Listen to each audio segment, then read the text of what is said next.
Good morning, students. In the second lecture, we studied nature of management accounting. Today, we are going to learn the scope of management accounting. In this lecture, the scope or field of management accounting is very wide and broad based, and it includes a variety of aspects of business operations. The main aim of management accounting is to help management in its functions of planning, directing, controlling, and areas of specialization included within the ambit of management accounting. The scope of management accounting can be studied as follows, or scope of management accounting will be studied with the help of 9 points.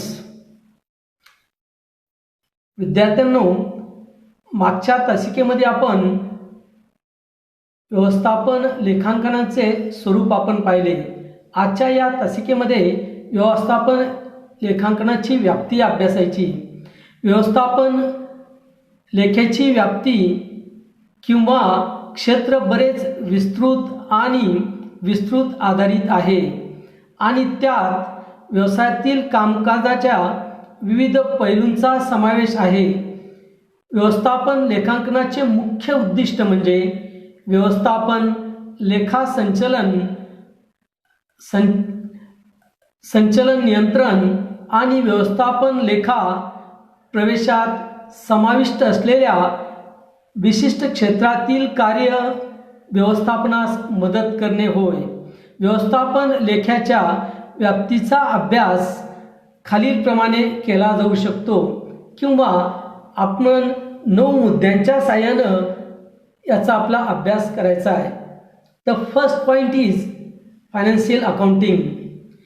Financial accounting forms the basis for analysis and interpretation for furnishing meaningful data to the management. The control aspect is based on financial data and performance evaluation on recorded facts and figures.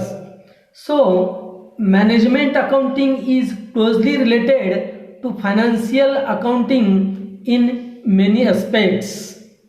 या ठिकाणी आपण पहिला मुद्दा विचारात घेणार आहोत, तो आहे आर्थिक किंवा वित्तीय लेखा. व्यवस्थापनास अर्थपूर्ण माहिती प्रदान करण्यासाठी, विश्लेषण आणि अर्थ लावण्यासाठी आर्थिक लेखाचा आधार असतो. नियंत्रण पैलू, नोंदणी केलेली तथ्य आणि आकडेवारीवरील वित्तीय डेटा आणि कार्यप्रदर्शन मूल्यांकनावर आधारित आहे.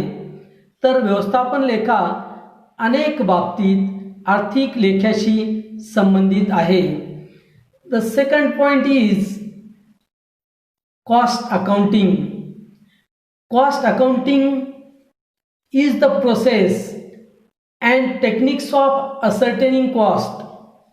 Planning, decision making and control are the basic managerial functions. The cost accounting system provides the necessary tool for carrying out such functions efficiently.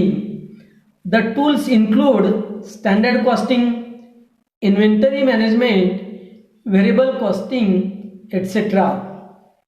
या ठिकाणी आपण दुसरा मुद्दा विचारात घ्यायचा आहे, तो आहे परिव्यय लेखांकन. तसं पाहिलं तर परिव्यय लेखांकन ही लेखाची एक शाखा आहे. परिव्यय लेखा ही किंमत निश्चित करण्याची प्रक्रिया आणि तंत्र आहे. नियोजन, निर्णय घेणे आणि नियंत्रण ही मूलभूत व्यवस्थापकीय कार्य आहेत. परिव्यय लेखा प्रणाली ही कार्यक्षमतेने पार पाडण्यासाठी आवश्यक साधन प्रदान करते. या साधनामध्ये प्रमाप परिव्यय, स्कंद व्यवस्थापन व चल परिव्यय इत्यादींचा समावेश आहे. Third point is budgeting and forecasting. Budgeting means expressing the plans, policies and goals of the firm for a definite period in future. Forecasting, on the other hand, is a prediction of what will happen as a result of a given set of circumstances.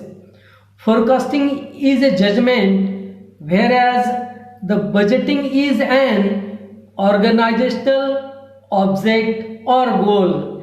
These are useful for management accounting in planning. या ठिकाणी आपण तिसरा मुद्दा विचारात घ्यायचा आहे, तो आहे अंदाजपत्रक आणि अंदाज. अर्थसंकल्प म्हणजे भविष्यात कंपनीच्या योजना, धोरणे आणि लक्ष्य निश्चित करणे. दुसरीकडे अंदाज बांधणे दिलेल्या परिस्थितीच्या संचाच्या परिणामी काय होईल याचा अंदाज आहे. अंदाज बांधणे हा एक निर्णय आहे, तर अर्थसंकल्प हा एक संघटनात्मक ऑब्जेक्ट किंवा उद्दिष्ट आहे. हे नियोजन करताना लेखा व्यवस्थापनासाठी उपयुक्त आहे. The fourth point is inventory control. Inventory is necessary to control from the time it is acquired till its final disposal, as it involves large sum. For controlling, inventory management should determine different levels of stock like minimum level, maximum level, average level, danger level, etc. The inventory control technique will be helpful for taking managerial decisions. या ठिकाणी आपण चौथा मुद्दा विचारात घ्यायचा आहे, तो म्हणजे आहे स्कंद नियंत्रण. स्कंदाच्या अंतिम विल्हेवाटीपर्यंत मालमत्ता प्राप्त होण्यापासून नियंत्रित करणे अत्यंत आवश्यक आहे, कारण या स्कंदामध्ये फार मोठ्या प्रमाणावर खर्च होत असतो. स्कंद नियंत्रित करण्यासाठी व्यवस्थापनाने वेगवेगळ्या पातळीचा स्कंद निश्चित केला पाहिजे, जसं मिनिमम लेवल म्हणजे किमान पातळी, कमाल पातळी, धोक्याची पातळी इत्यादी. स्कंद नियंत्रण तंत्र व्यवस्थापकीय निर्णय घेण्यास उपयुक्त ठरेल. The fifth point is statistical methods. Statistical tools not only make the information more impressive, compressive and intelligible, but also highly useful for planning and forecasting. या ठिकाणी आपण पाचवा मुद्दा विचारात घ्यायचा आहे, तो आहे सांख्यिकीय पद्धती. सांख्यिकीय साधने केवळ माहिती अधिक प्रभावी, व्यापक आणि सोयीस्कर बनवितात असे नाही, तर नियोजन आणि अंदाज लावण्यासाठी सुद्धा अतिशय उपयुक्त आहेत. The sixth point is interpretation of data. Analysis and interpretation of financial statements are important part of management accounting. After analyzing the financial statements, the interpretation is made and the report drawn from this analysis are presented to the management. Interpreting the accounting data to the authorities in the management is the principal or main task of management accounting. या ठिकाणी आपण सहावा मुद्दा विचारात घेणार आहोत, तो आहे माहितीचं स्पष्टीकरण. आर्थिक लेख्याचे विश्लेषण आणि अर्थ लावणे व्यवस्थापन लेख्याचा एक महत्त्वपूर्ण भाग आहे. आर्थिक विधानांचे विश्लेषण केल्यावर स्पष्टीकरण केले जाते आणि या विश्लेषणामधून काढलेले अहवाल व्यवस्थापनास सादर केले जातात. व्यवस्थापनातील अधिकाऱ्याकडे लेखा माहितीचे स्पष्टीकरण देणे हे व्यवस्थापन लेख्याचे मुख्य किंवा प्रमुख कार्य आहे. 7th point is reporting to management. The interpreted information must be communicated to those who are interested in it. The report may cover profit and loss account, cash flow and fund flow statements, etc.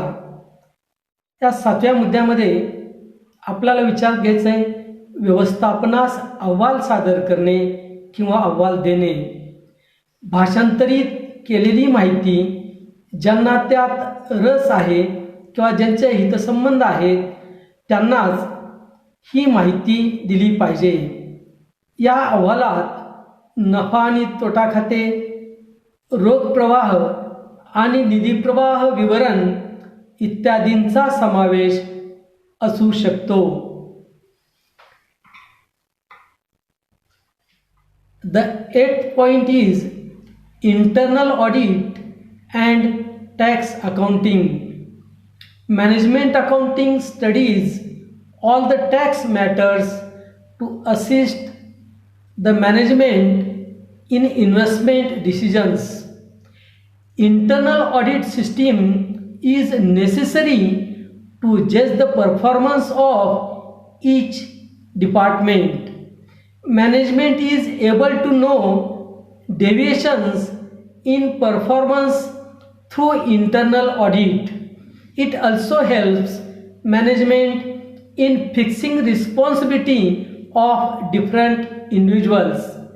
या ठिकाणी आपला 8वा मुद्दा विचारात घ्यायचा आहे अंतर्गत लेखा परीक्षण आणि कर लेखा. व्यवस्थापन अभ्यासात सर्व व्यवस्थापन गुंतवणूक निर्णय घेण्यास मदत करण्यासाठी ही माहिती उपयुक्त असते. प्रत्येक विभागातील कामगिरीचा न्याय करण्यासाठी अंतर्गत अंकेक्षण पद्धत अत्यंत आवश्यक आहे. अंतर्गत अंकेक्षण कार्यप्रदर्शनामधील विचलन जाणून घेणे व्यवस्थापन सक्षम आहे. हे वेगवेगळ्या व्यक्तींची जबाबदारी निश्चित करण्यास व्यवस्थापनास मदत करते. Then last or 9th point is methods of procedure.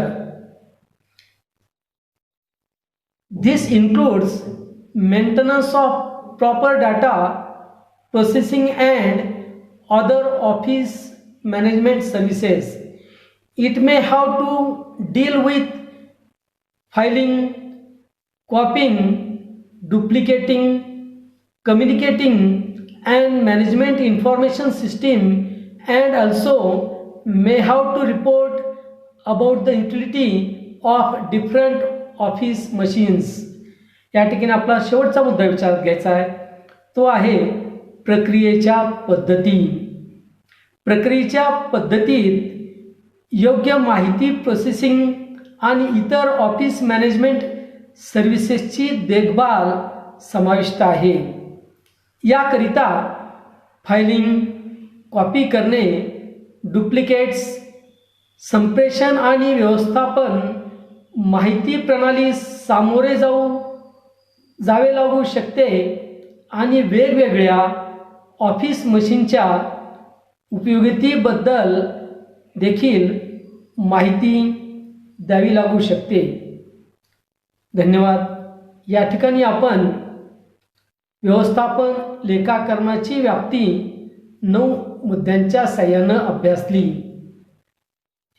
यानंतरच्या तासिकेमध्ये उर्वरित भाग आपण अभ्यासणार आहोत. धन्यवाद.